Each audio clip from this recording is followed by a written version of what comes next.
What did you notice if something seemed off about Mom? They say you, who does nothing, shouldn't interfere.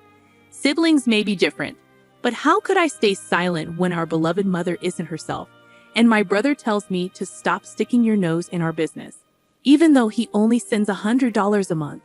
Families come in various forms, and in my case, our father wasn't around. I have no recollection of him. He passed away in an accident shortly after I was born. Mom, who continued to cherish his memory, never remarried and single-handedly raised my brother and me. Undoubtedly, she faced countless challenges, yet she shielded us from any hardship, always wearing a smile. Now, as an adult, I'm determined to repay her boundless kindness in any way I can. I'm Lisa, a 43-year-old mom juggling work with raising my high school-age son. My older brother, Mike, at 45, is married without children. Our mother, now in her 70s, has retired and lives off her pension. Initially, I found solace knowing she resides with Mike and his wife, as our visits are limited to Christmas holidays. From afar, it seemed they got along well, and Mom enjoyed a serene retirement. However, recent societal circumstances have heightened my concerns. Unable to visit frequently, our interactions are mainly through sporadic video chats, revealing her waning energy.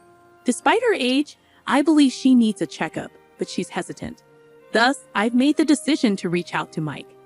Mike, it's been a while. I need to discuss Mom. I'm busy at the moment. Can we do this later? And he abruptly ended the call.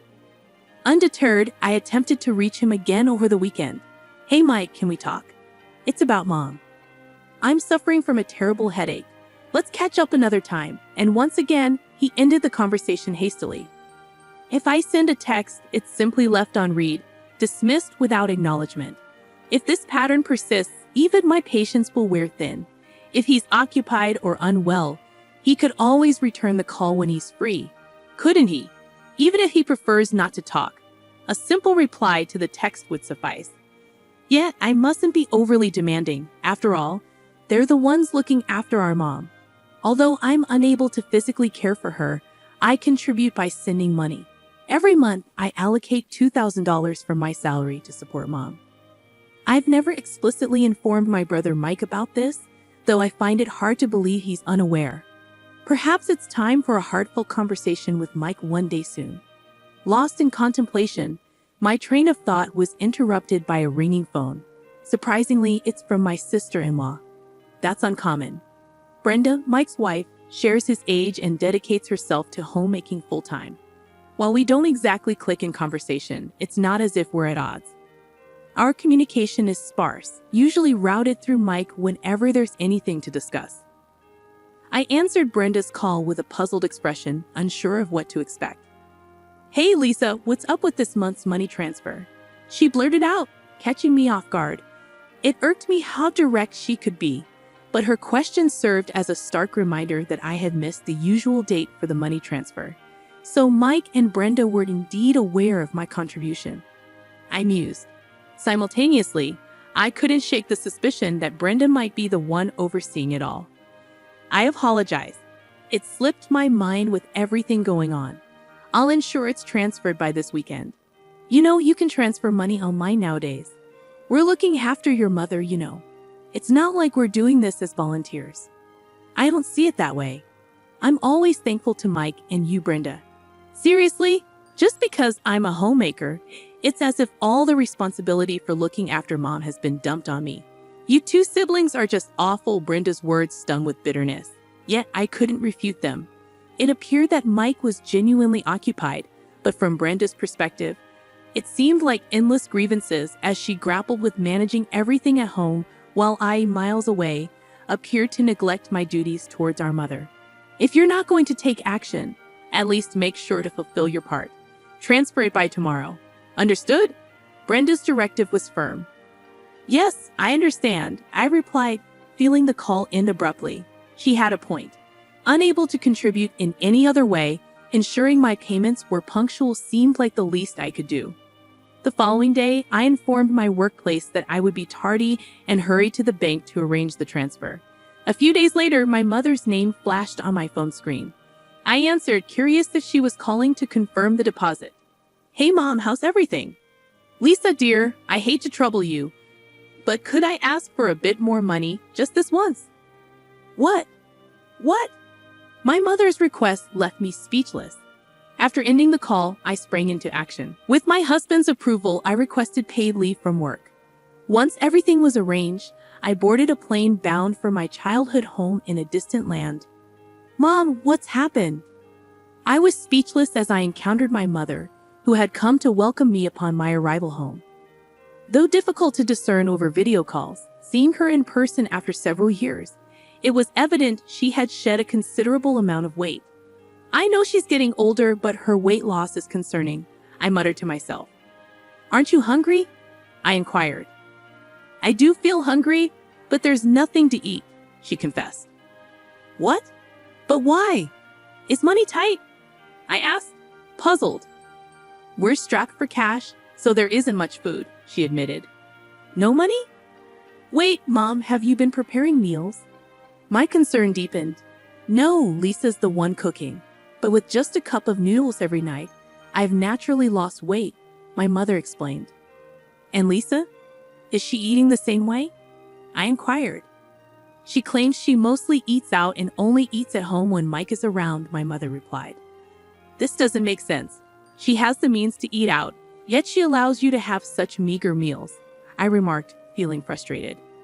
Mom, if cooking is difficult, why not consider takeout? It could even be a chance for you to get out and get some fresh air, I suggested.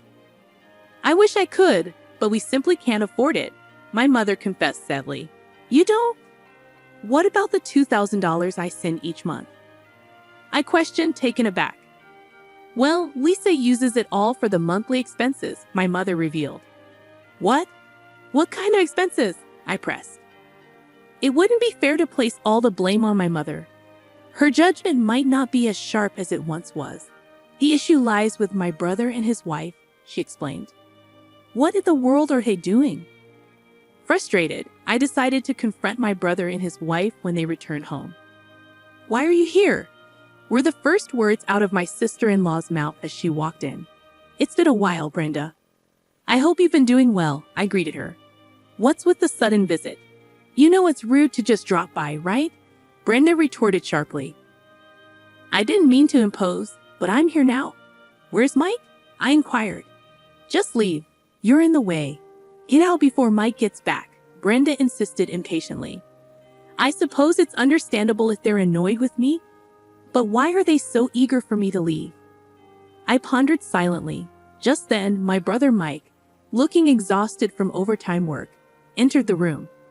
Why are you here? Mike's greeting echoed Brenda's sentiment.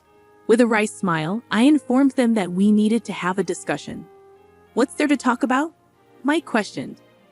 It's about Mom, I replied. Mike, how much do you know about Mom? I inquired further. What's going on with Mom? Mike's concern was evident. Well, Mom has been surviving on just a cup of noodles every night, I disclosed. Did you know she wasn't eating anything else? I pressed. What do you mean? Mom's only having noodles? Mike seemed startled. Brenda, you're being rather loud, I interjected gently. Why does she have to sneeze every time I try to talk? And what's with those sneezes anyway? Who does she think she is? I grumbled, shooting Brenda a disapproving look, but she remained unruffled, avoiding my gaze. I'm saying Mom has lost too much weight. Have you even bothered to check in on her? I demanded.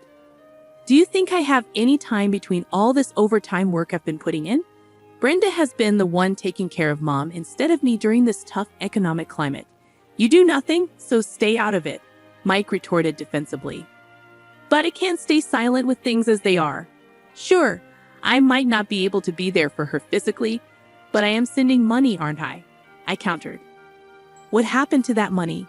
Mike's question hung heavily in the air. You call that money? Don't act so superior over a mere $100, Mike retorted sharply. His words hung heavily in the air, sending a jolt of surprise through me. What? I exclaimed softly. If it were true that I was only sending $100, Mike's accusation would be justified. But that wasn't the case. What do you mean? I've been sending $2,000 every month, I countered. What? Mike's response was equally startled, punctuated by a loud noise. Brenda, suddenly standing up from her chair, interjected. Well, it's getting late. How about we call it a night?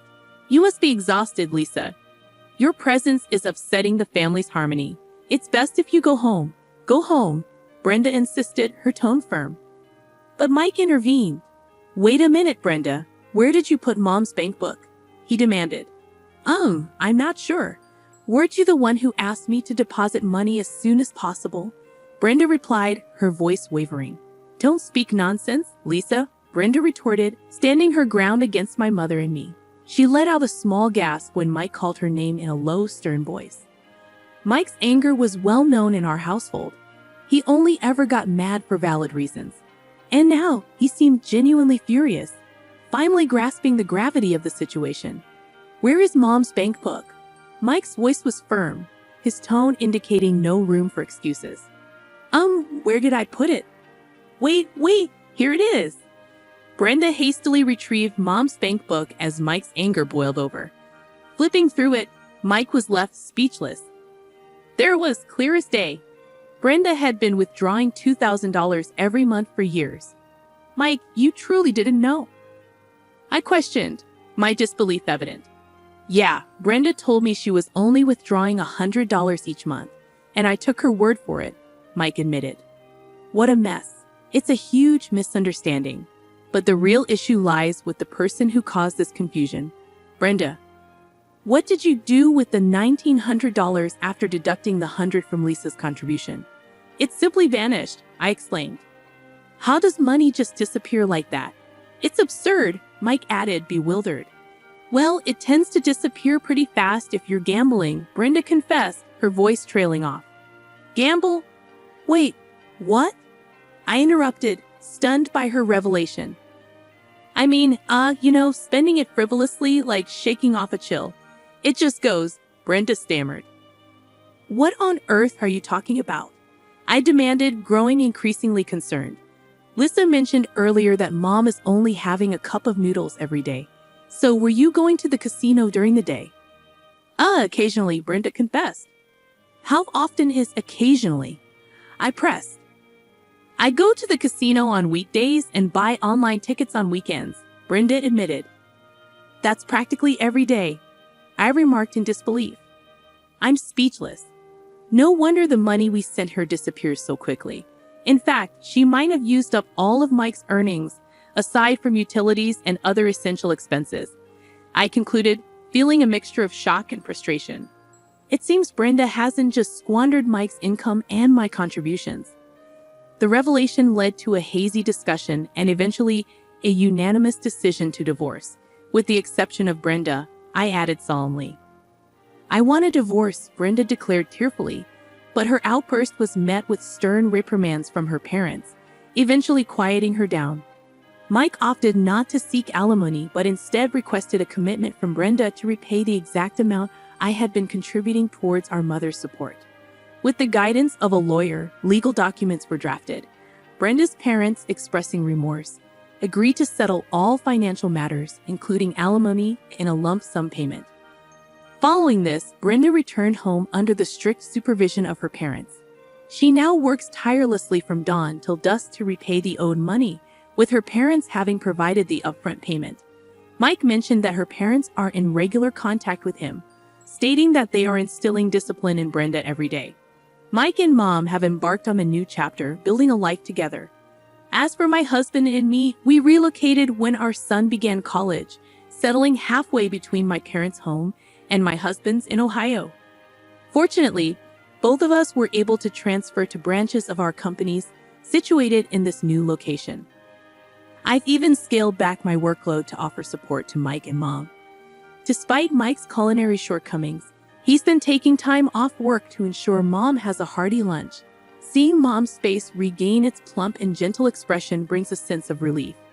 With these thoughts in mind, I visit my mother today. Mom, may you live a long and healthy life, I express, hoping for her well-being.